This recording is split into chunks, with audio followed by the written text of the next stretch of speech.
আমাদের এখনো অবাধ সুষ্ঠু নির্বাচনের মধ্যে দিয়ে অবাধ এবং নিরপেক্ষ সকলের অংশগ্রহণমূলক নির্বাচন আমাদের এখনো অনুষ্ঠিত হয়নি। এটা নিয়ে এক ধরনের গড়িমসি চলছে, এটা নিয়ে এক ধরনের অনিশ্চয়তা আছে, এটা নিয়ে এক ধরনের ধোঁয়াশা আছে।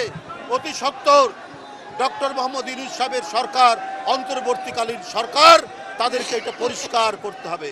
যে গণতন্ত্রের জন্য এত লড়াই, যে গণতন্ত্রের জন্য আজকে আমাদের মাঝে ইলিয়াস আলী নেই, আমাদের মাঝে চৌধুরী আলম নেই, যে গণতন্ত্রের জন্য আজকে মুগ্ধ নেই, যে গণতন্ত্রের জন্য আবু সাইদ নেই, যে গণতন্ত্রের জন্য আহনাব নেই, সেই গণতন্ত্র এবং অবাধ সুষ্ঠু নির্বাচনের বিষয়ে আজকে চূড়ান্ত কোনো ডেডলাইন জনগণ কেন এখনো পাচ্ছে না?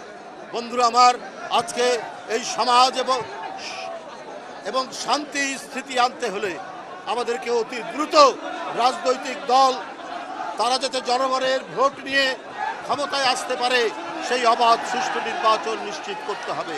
এটা নিশ্চয়তা না হলে আরও অনিশ্চয়তা বাড়বে।